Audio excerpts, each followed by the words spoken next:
Hello, friends, fiends, and fellow UBTubers, and welcome to episode 830 of the Daily Comic and Collectible. Today, the collectible of the day is the HASBRO Toys, Marvel Studios, Marvel Legends series, Fantastic Four First Steps, Mr. Fantastic action figure. Reed Richards is the Fantastic Four's patriarch and a scientific genius. Beyond his intellect, Reed possesses the superhuman ability to bend, stretch, and extend his body parts across far distances. Now you can bring the excitement and wonder of the Marvel Universe to your collection with Hasbro Marvel Legends Mr. Fantastic action figure. This collectible 6-inch scale Marvel Legends is detailed to look just like the character's appearance in the Fantastic Four First Steps. Reed Richards' figure is wearing his Mr. Fantastic suit and is fully articulated with premium design. This collectible action figure features over 20 points of advanced articulation, with fully posable head, arms, and legs, making this a great addition to your Marvel collection.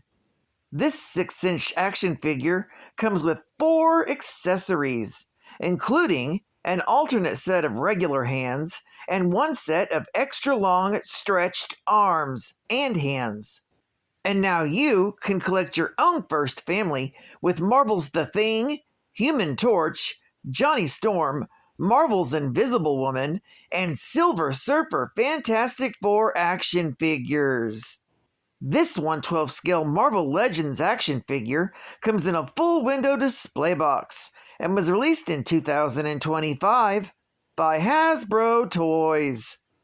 Now, the comic of the day is Marvel 2-in-1, Volume 1, issue number 36, with the cover date of February 1978, with story by Marv Wolfman, art by Ernie Chan, and cover by Ernie Chan. This story is titled A Stretch in Time.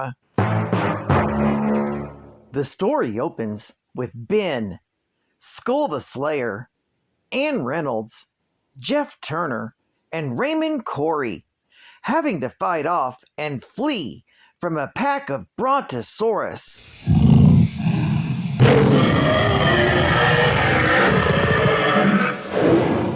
On their way to find their airplane.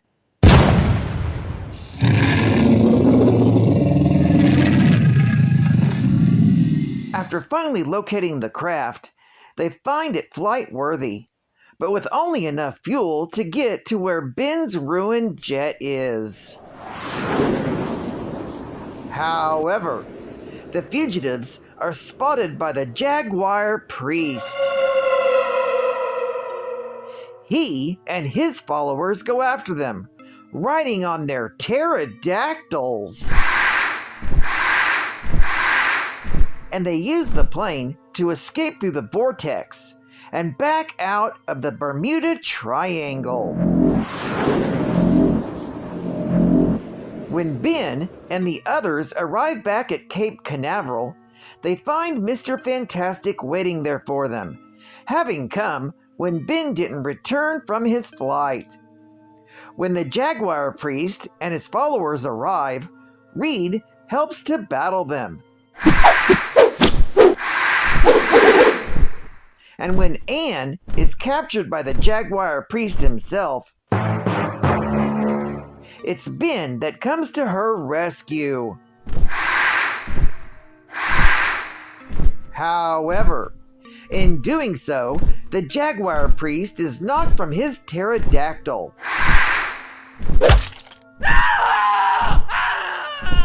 and is sent plummeting to his death. After the battle, Ben parts company with Scully and his friends. Scully is planning on turning himself over to the police, and the others will be acting as character witnesses to prove that his killing of his brother was in self-defense. As they depart, they leave Reed and Ben to figure out what to do with the pterodactyls. This story is continued in Marvel 2-in-1, King Size Annual, issue number 2. Geek Fact: Raymond Corey calls Scully a murderer.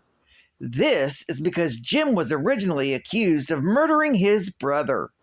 However, as depicted in Skull the Slayer, issue number 1, with the cover date of August 1975, which just so happens to be one of my birthday books, Jim was forced to kill his brother in self-defense, a claim that nobody believed because Scully ran away from the law and had to be extradited back to the United States, which is what led to Scully and his companions being trapped in the prehistoric past. Bonus Geek Fact: Reed mentions that his powers are getting weaker. His powers began to fade in Fantastic Four, issue number 157, from April of 1975.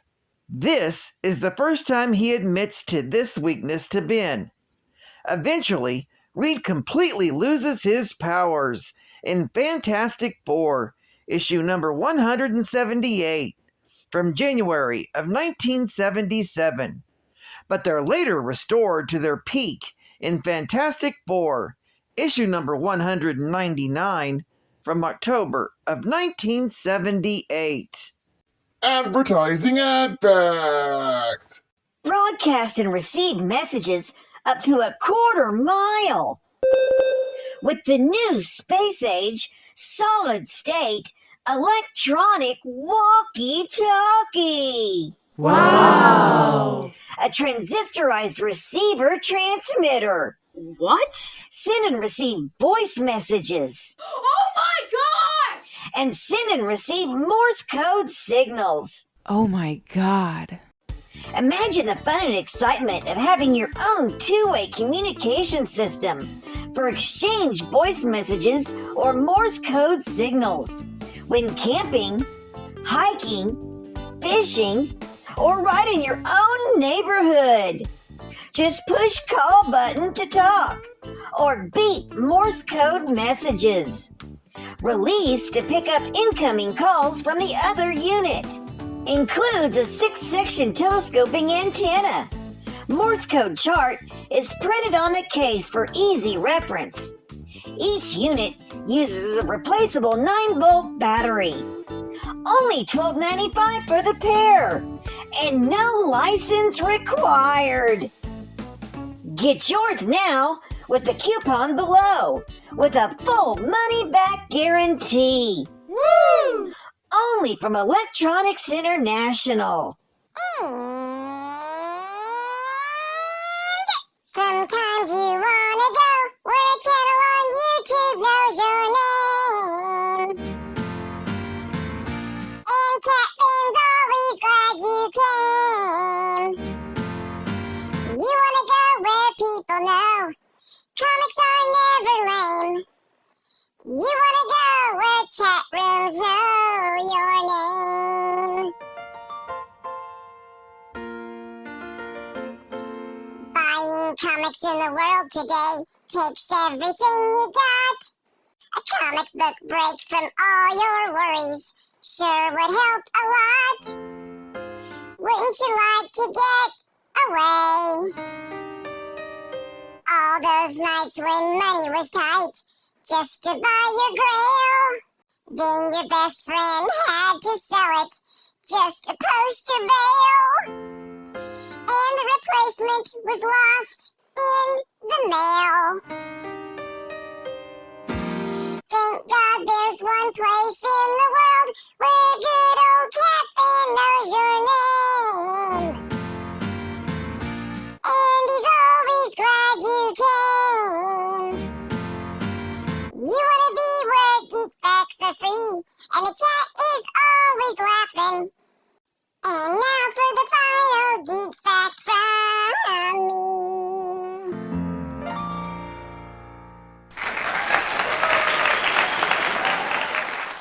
Jim Scully was a trained soldier who was convicted of the accidental murder of his brother, who attacked him with a knife while high.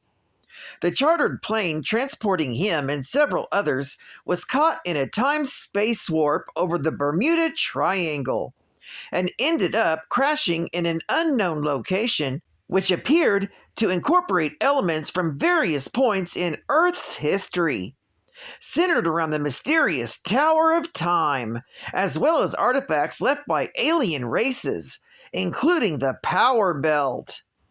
Scully found a power belt left behind by a dead alien that enhanced his strength and durability.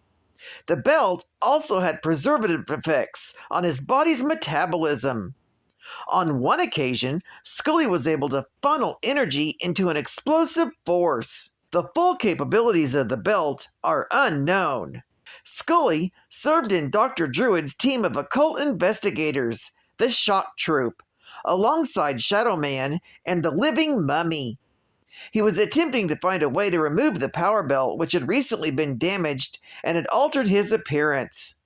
His skin had become transparent, showing only a green glowing skeleton. During this time, he had adopted the alias of the obscure Golden Age hero, the Blazing Skull. He crossed paths with heroes such as Quasar and Captain America while a member of the team. Eventually, Dr. Druid was able to restore him to his normal appearance, and he left the team. Sometime later, he attempted to remove the belt, which caused him to lose his youthful metabolism the belt provided. He gained weight and lost much of his physical shape the belt had kept him at over the years. While serving as a bodyguard, he met and had an adventure with Hawkeye. He has since returned to the Bermuda Triangle with Lee Forrester. Well, I'd like to thank you for joining me for another Daily Comic and Collectible, and I hope to see you again Friday. This is Cut Fan Comics Man, and I'll catch you on the flip. Bye-bye. Over and out.